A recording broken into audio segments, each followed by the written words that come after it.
Era el 18 de marzo de 1925, un miércoles ordinario en 3 estados del centro de Estados Unidos, Missouri, Illinois e Indiana. Los granjeros estaban en sus campos, los niños estaban en la escuela. Las amas de casa cocinaban el almuerzo. Nadie tenía idea de que en las próximas 3 horas y media, una columna de viento de destrucción absoluta iba a barrer 352 kilómetros de tierra, matar a 695 personas, herir a más de 2000 y destruir ciudades enteras. Nadie lo vio venir con tiempo suficiente, y cuando llegó tan rápido que muchos ni siquiera tuvieron tiempo de gritar. Este es el tornado más mortífero en la historia documentada de los Estados Unidos, y casi con certeza el más devastador que cualquier país desarrollado ha sufrido en el siglo XX. Esta es la historia del tornado Tri-State de 1925. Deja tu like, suscríbete y comparte. Comencemos. En 1925 no existía el sistema de clasificación de tornados que usamos hoy. La escala Fujita no sería desarrollada hasta 1971 por el meteorólogo Tetsuya Theodore Fujita.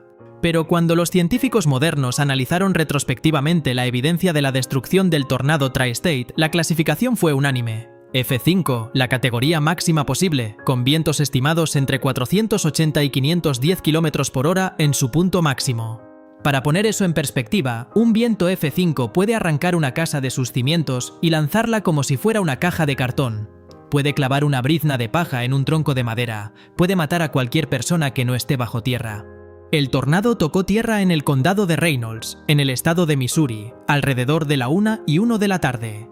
Desde el primer momento fue inusual. La mayoría de los tornados se mueven erráticamente, cambian de dirección, se debilitan y se fortalecen. Este no. Desde el instante en que tocó el suelo hasta que se disipó horas más tarde en Indiana, mantuvo un rumbo casi perfectamente recto hacia el noreste y una intensidad que no cedió en ningún momento significativo. Era como si tuviera un destino. Uno de los factores que convirtió al tornado Tri-State en una catástrofe sin precedentes fue su velocidad de traslación. Los tornados normales se mueven a una velocidad promedio de entre 45 y 65 km por hora. Algunos se mueven tan despacio que la gente puede correr más rápido que ellos. El tornado Tri-State se movía a una velocidad promedio de 97 km por hora y en algunos tramos alcanzó los 117 km por hora. Eso es tan rápido que en 1925, con carreteras de tierra y sin vehículos rápidos al alcance de la población rural, era literalmente imposible escapar si el tornado venía directamente hacia ti. Para cuando la gente escuchaba el rugido característico que los sobrevivientes describen como 100 trenes pasando al mismo tiempo, el tornado ya estaba encima. No había tiempo de llegar a un sótano, no había tiempo de alertar a los vecinos. Muchos testimonios de sobrevivientes describen la misma experiencia. Estaban dentro de una casa, oyeron el ruido, y lo siguiente que recuerdan es estar tirados en un campo abierto, la casa desaparecida, sangre en el cuerpo, sin saber cómo habían llegado ahí. La primera gran ciudad que el tornado golpeó fue Murfreesboro, Illinois, con una población de alrededor de 11.000 personas. Era la 2:26 de la tarde. El tornado entró por el extremo suroeste de la ciudad con un frente de destrucción de aproximadamente 1,5 km de ancho. En cuestión de minutos, el barrio de Murfreesboro que quedaba en su camino fue literalmente borrado del mapa. No dañado, borrado. Las casas de madera que componían la mayoría del tejido residencial de la ciudad simplemente desaparecieron. Quedaron las bases de cemento, algunos trozos de pared y escombros esparcidos por kilómetros a la redonda. La escuela de la ciudad fue destruida con niños adentro. Las crónicas de la época describen escenas que resultan difíciles de leer incluso hoy. Maestros encontrando a sus alumnos enterrados bajo los escombros. Padres corriendo desesperados entre los restos de los edificios buscando a sus hijos. En Murfreesboro murieron 234 personas, más muertes que en cualquier otra ciudad individual afectada por un tornado en la historia de Estados Unidos. Un solo tornado, una sola ciudad, 234 muertos en minutos. Después de Murfreesboro, el tornado siguió su camino implacable hacia el noreste. La pequeña comunidad de DeSoto, Illinois, fue casi completamente destruida. La escuela de la ciudad fue reducida a escombros con decenas de niños dentro. Murieron 69 personas en DeSoto, incluyendo 33 niños escolares, lo que convirtió a este incidente en una de las peores tragedias escolares por desastre natural en la historia de Estados Unidos. West Frankfort fue la siguiente. En esta ciudad minera de carbón, donde la mayoría de los hombres estaban trabajando bajo tierra cuando llegó el tornado, las mujeres y los niños que estaban en las casas sufrieron el impacto completo. La ironía brutal del momento fue que los mineros, bajo tierra en sus túneles, estaban más seguros que sus familias en la superficie. Cuando los mineros subieron horas después, encontraron sus barrios destruidos y tuvieron que buscar a sus familias entre los escombros. West Frankfort perdió 148 personas. Después de cruzar gran parte del sur de Illinois, dejando un rastro de destrucción de más de 200 kilómetros, el tornado cruzó el río Wabash y entró en Indiana alrededor de las 4 de la tarde. Para entonces, llevaba casi 3 horas en el suelo sin haberse debilitado de manera significativa. La comunidad de Griffin, Indiana, fue prácticamente borrada. Princeton, Indiana, sufrió daños masivos en su zona residencial. En total, en Indiana, el tornado mató a 71 personas antes de disiparse finalmente alrededor de las 4:30 de la tarde, 352 kilómetros y aproximadamente 3 horas y 29 minutos después de haber tocado tierra en Missouri. El recorrido total de 352 kilómetros sin levantar el vuelo sigue siendo el récord absoluto de distancia para un tornado en la historia registrada de Estados Unidos. Para comparar, el siguiente tornado de mayor recorrido documentado recorrió aproximadamente 290 kilómetros. La diferencia es enorme. Ningún otro tornado se ha acercado siquiera al récord del Tri-State. Deja tu like, suscríbete y comparte. Una de las preguntas más perturbadoras sobre el tornado Tri-State es ¿por qué no hubo ninguna advertencia efectiva? La respuesta es sencilla y escalofriante. En 1925 no existía ningún sistema organizado de alertas de tornados. El Servicio Meteorológico de Estados Unidos no solo no tenía la tecnología para predecir tornados, sino que tenía una política oficial que prohibía a sus meteorólogos usar la palabra tornado en sus pronósticos públicos. Esta política, que parece increíble hoy, fue establecida en 1887 y se basaba en el temor de que las advertencias de tornado causaran pánico público innecesario. Duró décadas.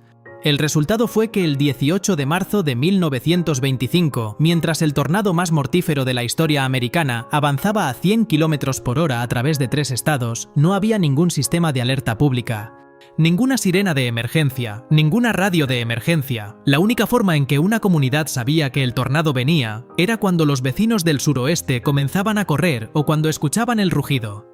Y para entonces, con la velocidad que traía este tornado, ya era demasiado tarde. El tornado Tri-State tuvo un impacto duradero en cómo Estados Unidos piensa y responde a los tornados. La escala de la catástrofe fue tan impresionante que comenzó a cambiar gradualmente la política del servicio meteorológico respecto a las advertencias públicas. Después de 1925, investigadores como John Park Finley comenzaron a estudiar los tornados con mayor seriedad científica. El meteorólogo militar Robert Miller y el mayor Ernest Faubus hicieron el primer pronóstico oficial de tornado en 1948 para la base aérea de Tinker en Oklahoma. Fue un éxito. Gradualmente, la prohibición de usar la palabra tornado en los pronósticos fue siendo abandonada. Hoy, el sistema de alerta de tornados de Estados Unidos es el más sofisticado del mundo. Incluye radares Doppler que pueden detectar la rotación dentro de las nubes tormentosas antes de que el tornado toque tierra, sirenas de alerta comunitarias, alertas de emergencia en dispositivos móviles y una red de cazatornados voluntarios que reportan en tiempo real. La pregunta que los meteorólogos se hacen hoy no es si un tornado viene, sino cuántos minutos de advertencia pueden darse. El promedio actual en Estados Unidos es de 13 minutos de aviso antes de que un tornado toque tierra. En 1925 era 0. El 18 de marzo de 1925 murieron 695 personas en 3 estados en menos de 4 horas. Sus nombres están grabados en memoriales en Missouri, Illinois e Indiana. Sus muertes, aunque terribles, no fueron en vano. Impulsaron décadas de investigación, cambios de política y avances tecnológicos que hoy salvan cientos de vidas cada vez que un sistema de tornados amenaza el centro de Estados Unidos. Cada vez que una sirena de alerta suena a tiempo y la gente llega a un refugio seguro, el legado del Tri-State está presente. Las historias de los sobrevivientes del tornado Tri-State son tan extraordinarias que en muchos casos parecen imposibles, pero están documentadas en los archivos periodísticos de la época. Un hombre en DeSoto, Illinois, fue lanzado por el viento más de 400 metros y aterrizó en un campo de maíz sin sufrir heridas graves. Una mujer embarazada fue encontrada viva entre los escombros de su casa destruida horas después del tornado, sin heridas serias. Un bebé de pocos meses fue encontrado con vida en un campo abierto, envuelto en la ropa de cama de su cuna, a más de 1 kilómetro de donde estaba la casa de su familia. La cuna había desaparecido, la casa había desaparecido, el bebé estaba vivo. Estos testimonios de supervivencia milagrosa contrastan con historias igualmente documentadas de muertes que no deberían haber ocurrido. Familias que se quedaron en sus casas de madera cuando deberían haber corrido al sótano. Personas que salieron a mirar el cielo oscuro por curiosidad y no tuvieron tiempo de volver adentro. Maestros que intentaron proteger a sus alumnos con sus propios cuerpos cuando los techos de las escuelas comenzaron a colapsar. Los archivos del periódico de Murfreesboro de los días posteriores al desastre están llenos de estos relatos, muchos escritos por periodistas que llegaron al lugar pocas horas después del tornado y encontraron comunidades enteras en estado de shock, buscando a sus muertos entre las ruinas. La reconstrucción de las ciudades afectadas fue un proceso que llevó años. Murfreesboro tardó más de una década en recuperarse completamente de la pérdida de más de un cuarto de su población en un solo día. El gobierno federal, a diferencia de los desastres modernos donde la respuesta federal es inmediata y masiva, prácticamente no intervino. La reconstrucción fue impulsada por donaciones privadas, por la solidaridad de las comunidades vecinas y por la resistencia de los propios habitantes, que en muchos casos literalmente construyeron sus nuevas casas con sus propias manos sobre los cimientos de las destruidas. Hoy, el tornado Tri-State es recordado con memoriales en las 3 ciudades más afectadas. En Murfreesboro, una placa en el centro de la ciudad marca el centenario del desastre. En DeSoto, el memorial a los niños de la escuela destruida es un lugar de peregrinaje para los aficionados a la meteorología y la historia de los desastres naturales que llegan desde todo Estados Unidos. Cada año, el 18 de marzo, los meteorólogos y las comunidades afectadas recuerdan el día en que el cielo se convirtió en el enemigo más implacable que esas tierras hubieran conocido. Y cada año, la pregunta inevitable regresa: ¿podría volver a ocurrir algo así? La respuesta honesta de los científicos es que sí, podría. La diferencia es que esta vez la gente tendría al menos algunos minutos de aviso para ponerse a salvo. Deja tu like, suscríbete y comparte. Hasta la próxima.